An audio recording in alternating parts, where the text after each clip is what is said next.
بسم الله الرحمن الرحيم. الحمد لله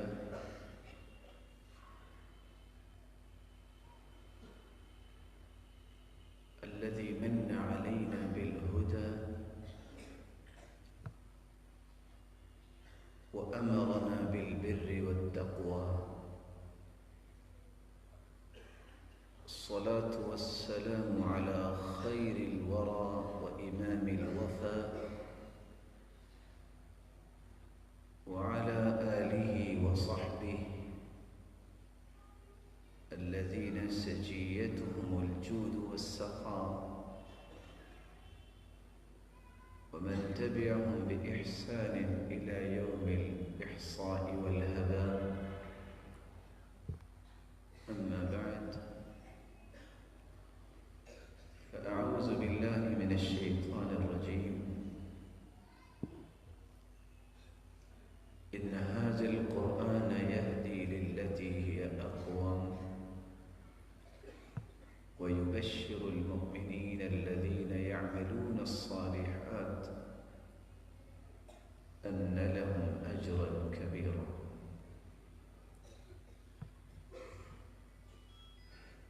لائق صد تکریم سامعین مکرم، اللہ عز و جلال ہم سب کے خالق و مالک و رازق ہیں. مالک الملک نے انسانیت کی تخلیق کے بعد اس کی رشد و ہدایت کے لیے 1,24,000 پیغمبروں کا ایک تسلسل قائم فرمایا.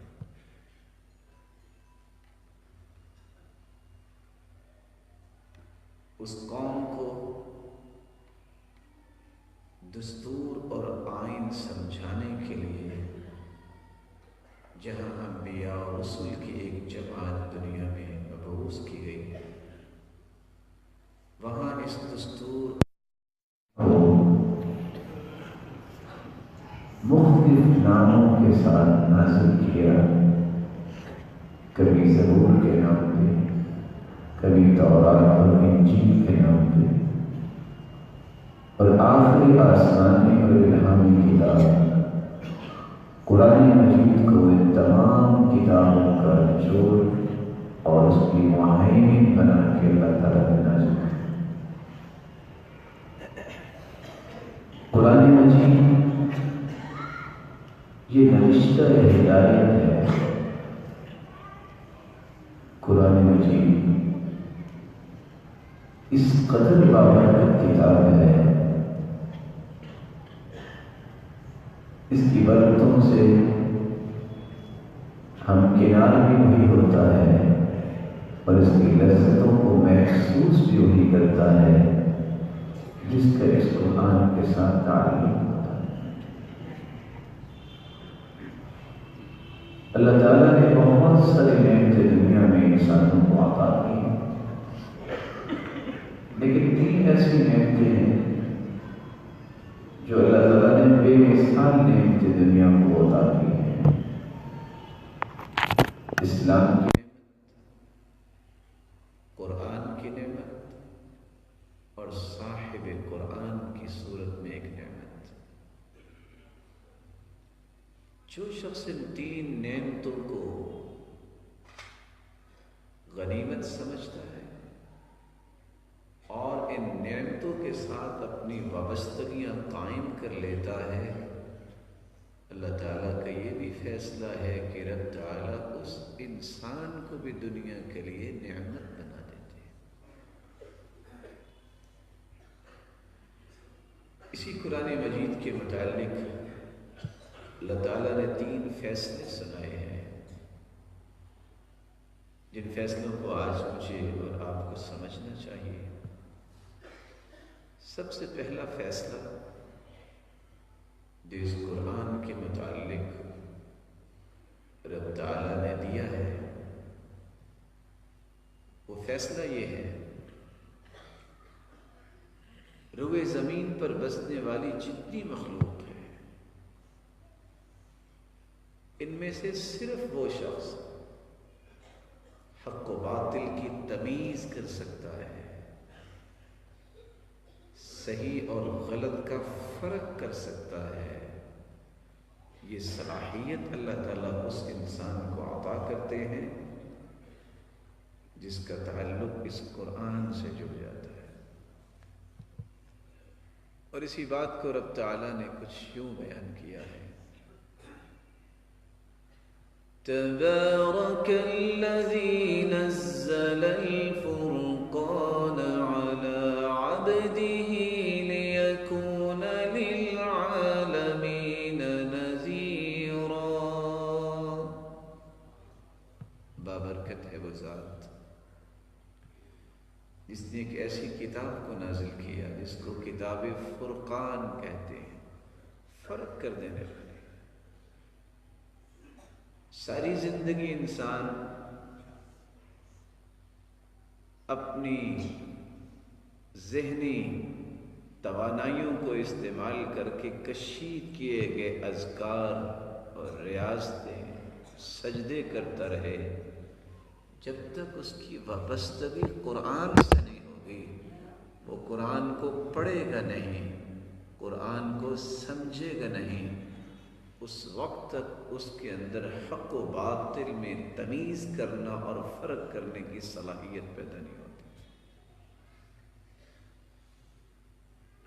اس لیے تو اللہ کے رسول صلی اللہ علیہ وآلہ وسلم کو جب مبعوث کیا گیا تو 4 نکاتی ایجنڈا بھی ساتھ دیا گیا کہ آپ کی بعثت کے مقاصد پورے کیسے ہوں گے، ان 4 چیزوں کو اپنی زندگی میں فوکس کریں۔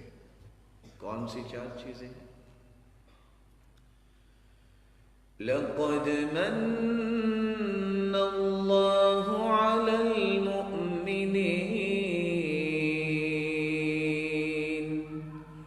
إِذْ بَعَثَ فِيهِمْ رَسُولًا مِّنْ أَنفُسِهِمْ يَتْلُو عَلَيْهِمْ آيَاتِهِ وَيُعَلِّمُهُمُ الْكِتَابَ وَالْحِكْمَةَ وَإِن كَانُوا مِن قَبْلُ لَفِي ضَلَالٍ مُبِينٍ۔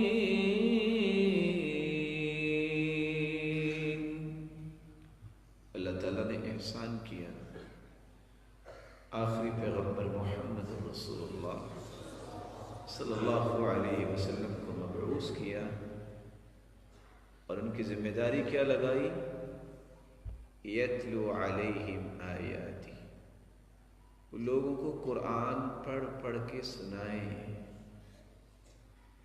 قرآن سننے سے دلوں کے روگ ختم ہوتے ہیں، دلوں کے اندر روشنی آتی ہے۔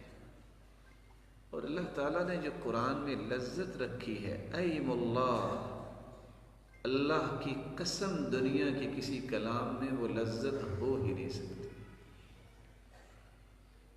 آپ نے سنا ہوگا اخنس بن شریک کا قصہ، ابو سفیان کا قصہ، ابو جہل جو کافروں کا سرغنہ بھی تھا، سب سے بڑا دشمن بھی تھا، رات کو سرتاج رسول قرآن ہی پڑھ رہے تھے اور تینوں جاتے جاتے بیٹھ گئے اور ساری رات قرآن سنتے رہے۔ صبح اٹھ کے اخنس بن شریک نے پوچھا تھا، اے ابو الحکم، وہ ابو الحکم کہا کرتے تھے ابو جہل کو، ایک طرف تم کہتے ہو کہ یہ نعوذ باللہ یہ جھوٹا ہے اور یہ پرانی باتیں ہیں، اور دوسری طرف ساری رات ہمارے ساتھ بیٹھے رہے۔ دوسرے دن تیسرے دن ایسے ہی ہوا، آخر لاٹھی لی اخنس بن شریک نے، اس کے گھر پہنچ گیا کہ یا تو آئندہ سے جھوٹا کہنا چھوڑ دو یا مجھے بتاؤ بات کیا ہے۔ تو اس وقت ابو جہل کو بھی کہنا پڑا، سچ پوچھو تو لذت بہت آتی۔ اس قرآن کے اندر اللہ نے واقعتاً لذت بہت رکھی۔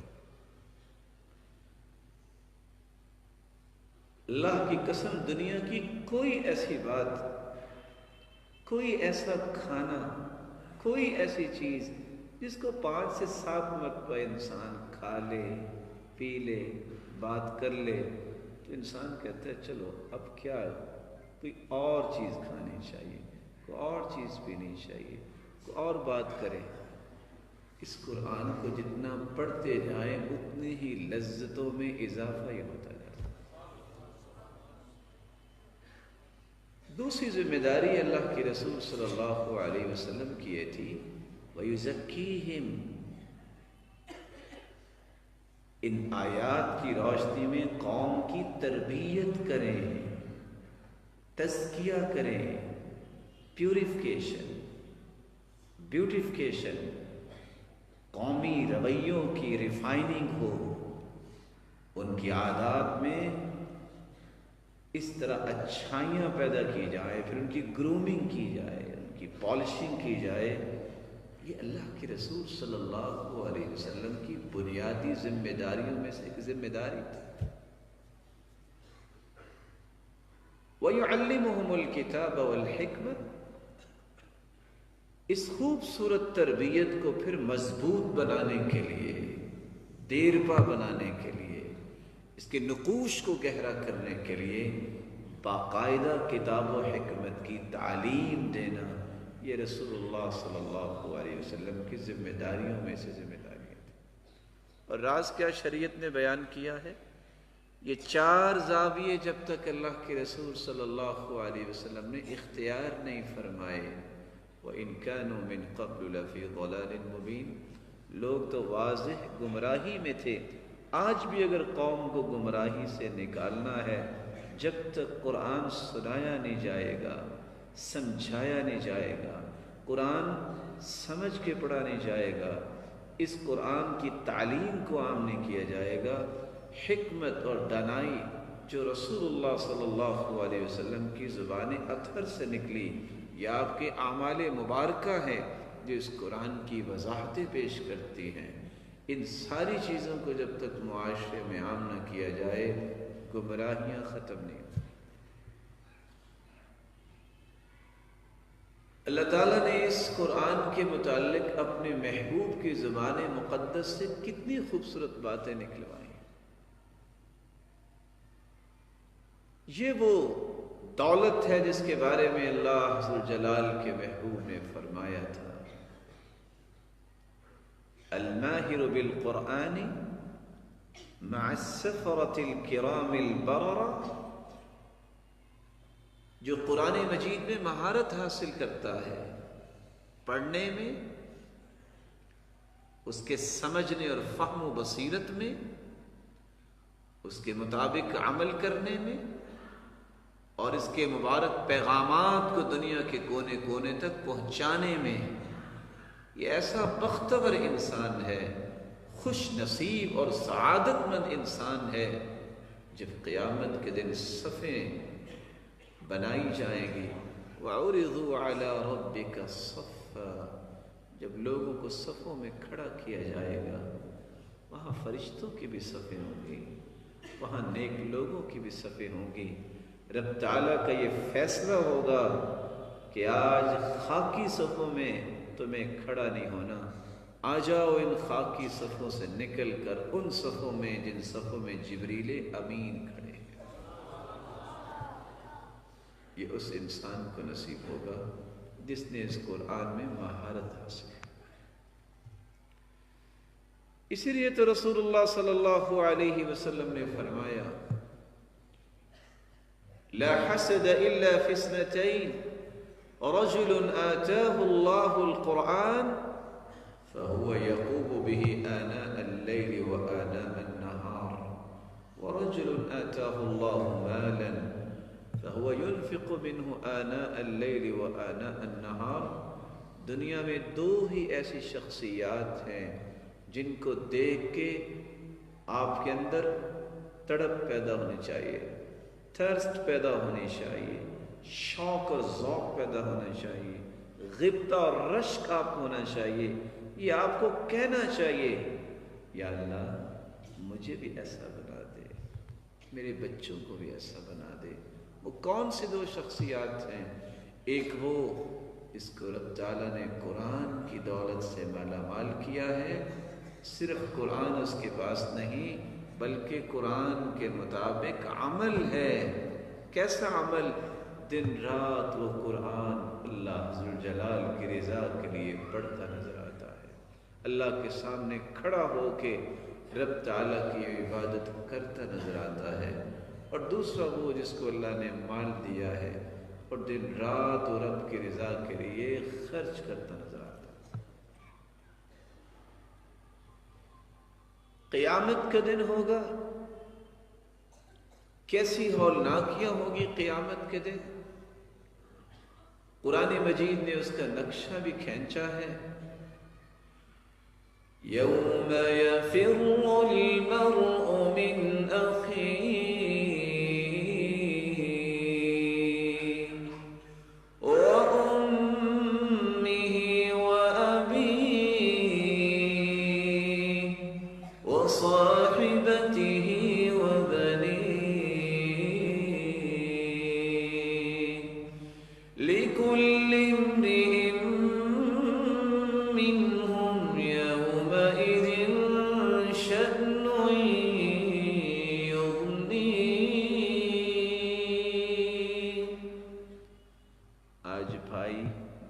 کندھے پہ ہاتھ رکھ کے اپنے آپ کو سیف سمجھتا، میرا بھائی میرے ساتھ۔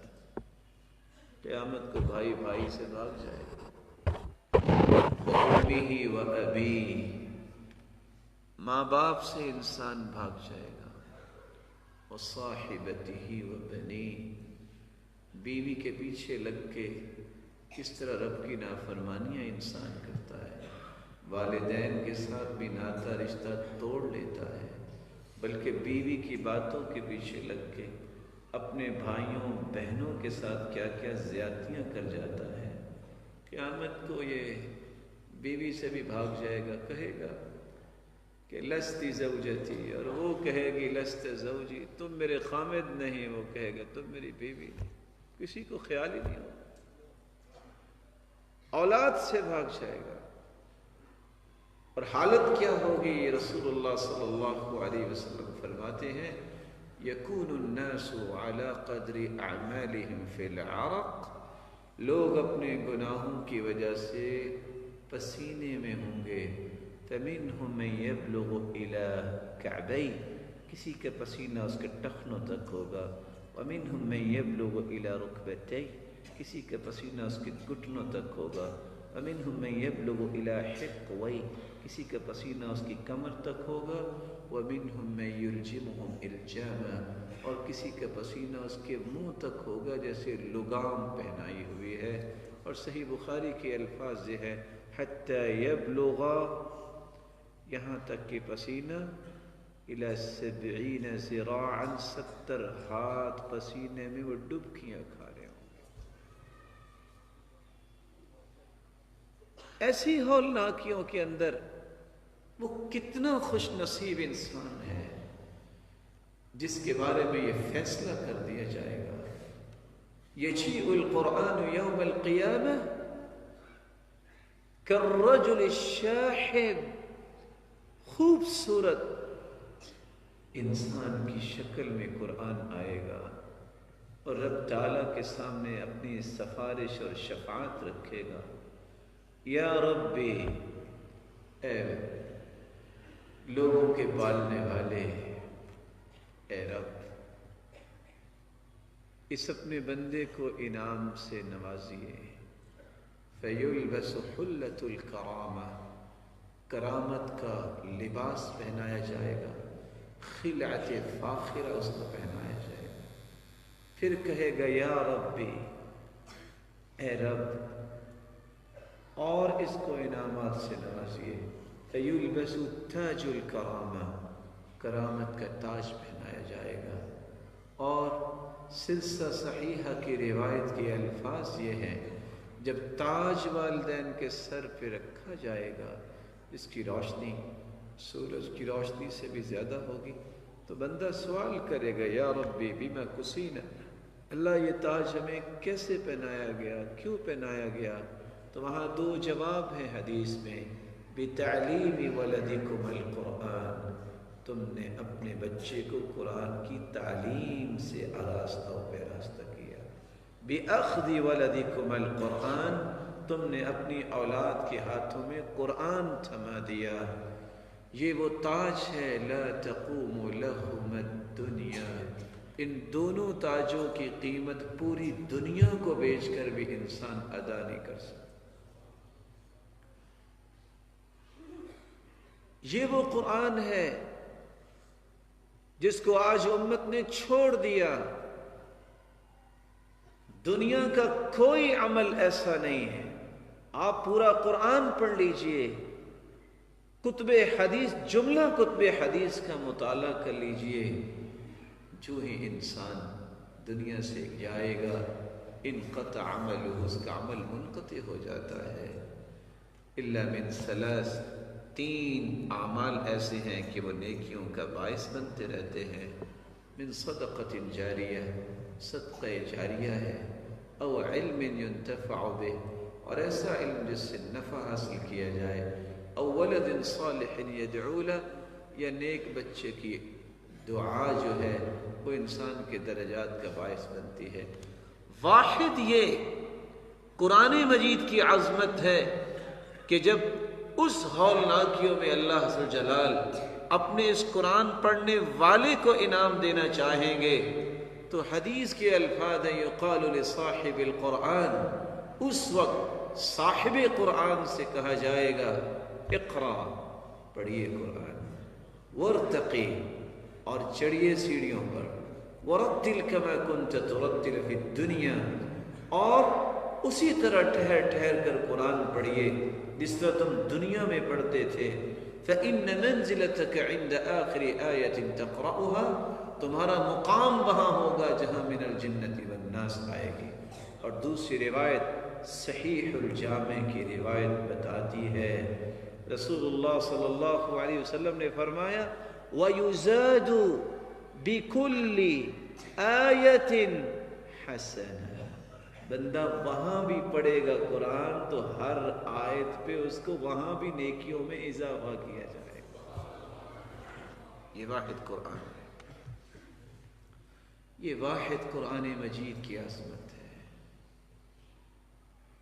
اور کتنے ہی میرے یہ محتشم، محترم اور مکرم بھائی ہیں، اور ہم سب کے مربی بھی ہیں جنہوں نے اس قرآن کو قبول کیا ہے۔ واللہ میری دل کی تہ گہرائیوں سے دعا ہے اس اپنے مکرم بھائی کے لیے کہ اللہ عز و جلال ان کو دنیا اور آخرت میں کروڑہ عزتوں سے نوازے۔ بہت مبارک عمل ہے کہ آج قرآن مجید کی تکمیل ہوئی، اور 1335 نمبر روایت سلسلہ صحیحہ کی میں رستے میں پڑھتا آتا تھا، اور کیا کمال کی آیت ہے، من استمع الى آیة من کتاب اللہ فله بها حسنة كامل مضاعفة۔ قرآن پڑھنا بھی اجر ہے، پڑھانا تو کیسے کمال کا اجر ہے، قرآن کو سننا بھی اجر ہے، اور ایک نہیں دگنی کیا بڑھا دی گئی نیکی اللہ عطا کرتے ہیں۔ اور آخری الفاظ کیا ہے، وَمَنْ عَلَّمَ آیَةً مِّن کِتَابِ اللَّهِ فَلَهُ ثَوَابُهَا مَا تُلِيَتْ، جو شخص ایک آیت کسی کو پڑھا دیتا ہے، جب تک وہ آیت پڑھی جائے گی، اب یہ صرف آیت نہیں پڑھائی، اس کا ترجمہ پڑھایا ہے، اس کی تفسیر پڑھائی ہے، جب تک اس آیت کو پڑھا جاتا رہے گا، پڑھنے والے آگے پڑھائیں گے، وہ اس سے آگے پڑھائیں گے، یہ لامتناہی سلسلہ ہے جب تک اس آیت کو پڑھا جائے گا جو کسی نے پڑھا دی، رب تعالیٰ پڑھانے والے کے نامہ اعمال میں نیکیاں لکھواتے جائیں گے۔ اللہ عز و جلال ان کو بہت برکتوں سے نوازے۔